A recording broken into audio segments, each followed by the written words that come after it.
Hello, everybody. Welcome, my friends. We are here today for another Watercolor Wednesday, which means we're going to be painting today.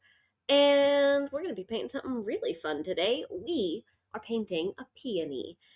Paintings and drawings of flowers is just not my most common thing, but it's a really popular topic. A lot of people like to paint flowers, and there's no wonder why. Flowers are obviously very beautiful, and people have been wanting to capture them in art since the dawn of time. So that is what we are going to be focusing on today. Also, feel free to post if you have a favorite flower, whether you have painted flowers or not, whether you have drawn them or not. There's lots of entry points to kind of attack this particular subject matter. If you've drawn them before, that's fantastic because understanding just the base of how it all works is going to be a really solid foundation for you as you build your flower painting. First things first, before we get into the painting, I just want to really quick do a review of A, the supplies that I'm going to be using, and B, what the shapes and things that we're going to be working with are. So, in terms of the paints, I am just working with a nice array of paints. I'm going to be using lots of pinks and lots of greens. There might be some other colors thrown in there, a little bit of yellow, but pinks, greens, and a little bit of yellow. That's kind of be pretty much what I'm working with. As for brushes, I have 3 brushes that are currently marinating, by which I mean getting wet in the clean water. I've got a big round brush, I've got a medium round brush, and then I've got this little 1/4 inch dagger, which is a really great shape for the kind of work we're going to be doing today. Beyond that, I have a rag right here. I have my watercolor paper, and of course, the handy dandy heat tool, which I'll be using to speed things along. We gotta have our 2 jars of water. It's necessary. All right. So, what we're going to be doing today is really trying to get into how to build up something as complex looking as a frilly, gorgeous little peony. So, I'm going to pop a reference photo up on the screen for just a second, but I have 2 images here. I've got this lovely image with these 2 peonies here, and then the second one with a little bit more of a clustered, like not quite fully bloomed set of peonies. Those are going to be the kinds of things that we're going off of, but I'm not going to keep them on the screen because it's not ideal. So just talking about the flower itself, let's break it down into 2 things. We have the petal. We're not going to really be drawing any individual petals so much, but we are going to be seeing how they build upon each other to create a shape. So it's really important to know kind of what the base shape is that we're looking for. So they start at the bottom and they don't come to like a tiny little like wispy point like that. They have like a little bit of body at their base. And then they go really nice and wide, almost like a big circle here. And sometimes you will have a slightly pointed edge where it kind of comes up to a little taper. Or sometimes you'll have like a frilly edged petal, and that's going to give it that nice little ruffle. That's going to be something that you see plenty. And then as for the sort of 3-dimensional shape, it's not a flat object. All of these petals are curved, kind of like a gentle cupping of your hand. So there's going to be a bottom side and a top side to any petal, or an inside and an outside if you want. So the inside, this is going to be the concave side where it makes a nice little cave. It's going to curl up and in, and then the outside, you're going to have like this nice rounded hump for the sort of back of the outside of the petal. And then right here, it's almost like a Pringle that doesn't quite come back around. It's not even like a Pringle, but the way that it comes up and then comes back down, and then this is all the shadowed inside. So this is the shape of an individual petal, and we're going to see it built up multiple times, stacks and stacks of them, on top of the head of this flower. So looking at the actual flower itself, it's essentially like a big old round shape. Just to start off with, nice big round shape. It's like the size of a freaking softball. And starting off in the middle, so assuming like this is the middle of our peony, there's going to be an inside of like where the pollen and all that good stuff is, and then there's going to be all the petals which are sort of housing it. And it somewhat is going to depend on how in bloom this particular peony is. Some of them will be more open, some of them will be more closed. So it's just up to you and your reference image and what you're wanting to do. But if you have a closed one, you're going to have a lot of overlapping shapes. So instead of starting on the outside and working in, I like to work from the inside out because it's going to allow us to really kind of build up lots and lots of flower petals. And essentially, it's going to create a few chunks or sections. If you've ever taken apart a pomegranate and busted it into all of its little jewels to get the fruit out of it, a pomegranate is kind of like a flower in a lot of ways, in that it's round, but it's kind of got like 5 sections. And those 5 sections are not going to be like every single petal is going to lay perfectly on top of each other. They're kind of like shingles where they're going to be offset from each other just a little bit, or scales. Nature does this a lot. So each of these segments is going to be kind of where there's a lot of bulk. Now, there's still going to be petals, excuse me, that will come and hang out on the outside or on the in between, but we have the outside here because these petals are sort of closing in rather than just like straight up. And you can kind of just start to overlay a bunch of petals over each other. And you don't need to worry about making it just exactly so. It's more about getting the general pattern, because once you get the general pattern, you can really sort out exactly what it's going to look believable, is what I'm trying to say. So the shape basically that you're seeing here is I'm just drawing like a sort of a, it's smooth on one side and rounded, and then it's kind of got that like slightly frilly edge, and that is going to come down to the base. You can kind of see that 3D nature. So we're seeing kind of these little sections. The tip of the petal is going to be showing around the head of the flower, and we're not necessarily going to see all of the petals all at once. So there's going to be a lot of like little bits that are showing, a lot of it that's vanished, and we're just going to have to work with that. But that's the general idea, the general build of a peony. But let's talk about actually painting one, shall we?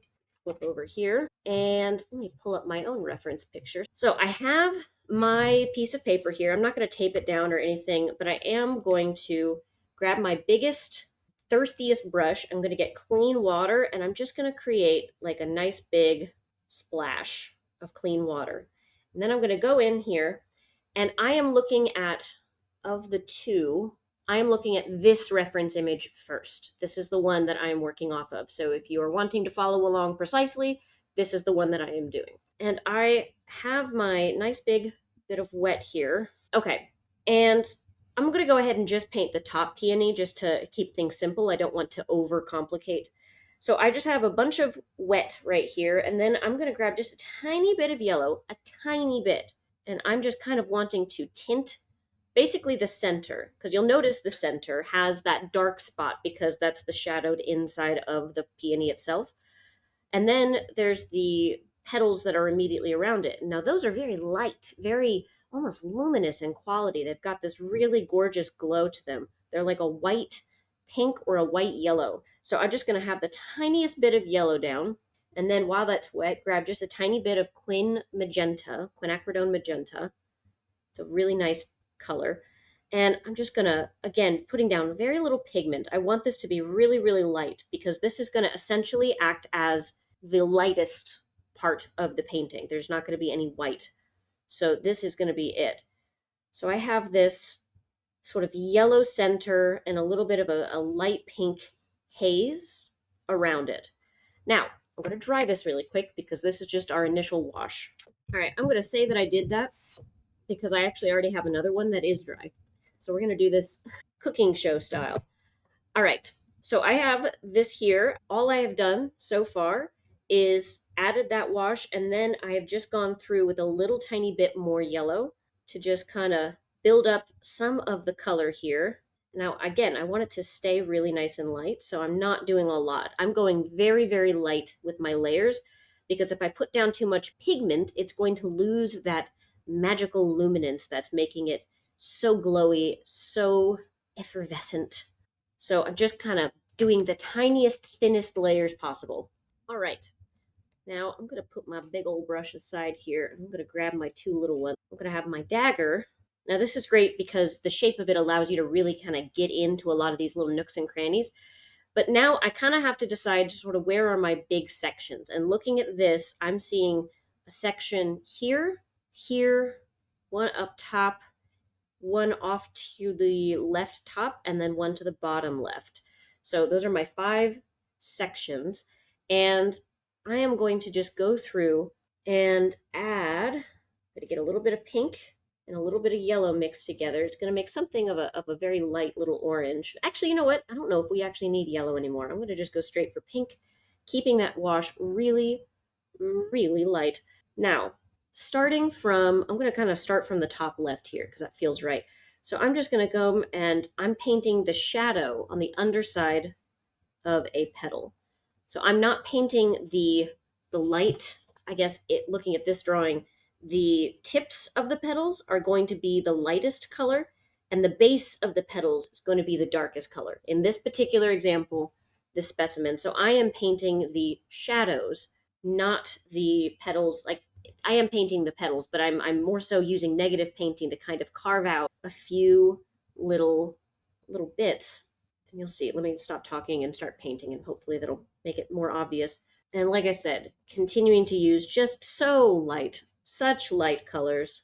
And I'm kind of just going around the outside here and just finding those petals that are on the outermost edge of our flower. And I'm trying not to get too hung up in little details because I don't want to be not distracted, but basically I want to try to get through this as much like an impressionist, I guess, as possible, trying to just kind of get the gist of what I'm seeing. And I can hone more later. I'm just kind of looking at shapes. And I'm using my paintbrush. I'm just kind of getting a little bit more water and somewhat softening up little areas or edges so that they're not so hard. Trying to figure out, okay, come on. Getting a little bit more pigment here and there. I'm trying to carve out those little edges, getting a little bit more water on my brush here, and I'm just kind of trying to imply edges of flowers more than I'm really trying to truly define them. Letting my strokes be fast and loose. So the trick here is really training your brain to think in the negative because it's really hard to paint a flower if you're only painting the positive, if you're only painting where the petals are rather than the negative spaces around them. That's really going to be where you're getting a lot of the feel of the flower, so to speak.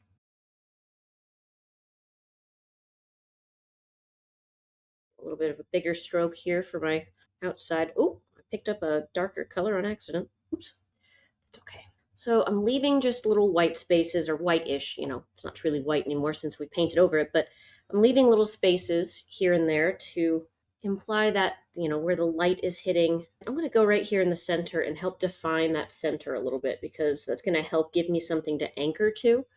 So I'm going to use my color. It's a little bit of pink and yellow mix to make something of an orangey color. And I'm not being too fussy about getting it exactly true to the reference image. I am using the reference image as a guide, but not as like my end all be all.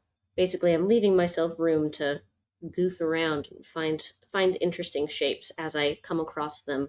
Okay, that is our center. Add some nice denser pigment there so that it's nice and clear.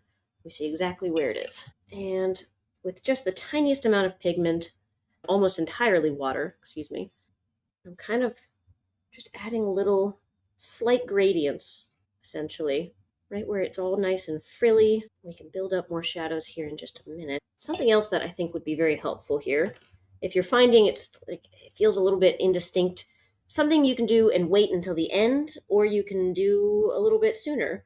I'm going to go ahead and do it now just to show you. I'm going to grab some of that nice dark green, and since the background's almost entirely black, but we're going to just we're going to work with it like it is a dark green, just because I don't want to make it quite that dark. But essentially, we can negative paint our flower in. Just know that once you do this, you're not going to be able to paint these light, delicate flowers where the green is anymore. So you're locking yourself into these dimensions. But if you need just a little bit more guide rails just to get it all where you want it. This is a good step. Because doing this can really just help make it feel less abstract and more like an actual object in actual space. And see how much that just established it, gave it a little bit of footing. All right, back to my dagger brush here. Let's come in here and continue to add some more frills.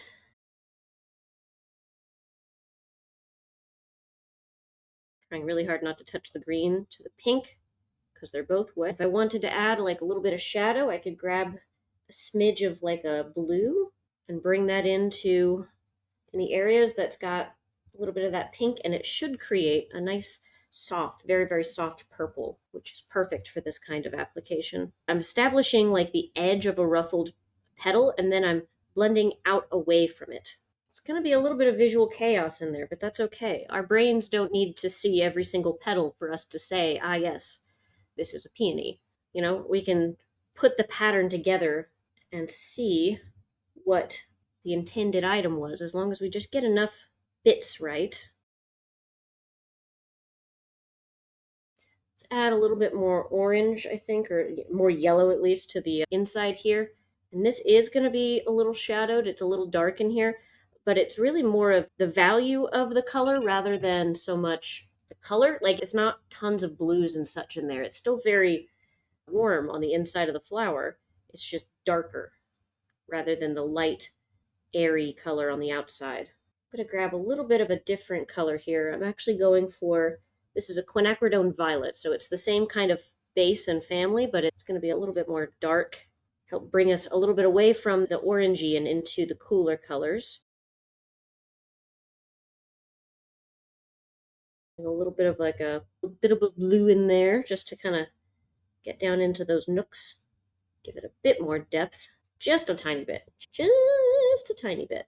We're working very much with subtleties here. But as you continue to kind of go and carve out individual bits of this flower, you're going to add slightly more color every time. Just enough to help bring it the value, just to give it a little bit more contrast. I mean, even if I left it just like, well, not quite exactly like this, I'd probably want to finish up balancing out my violets here.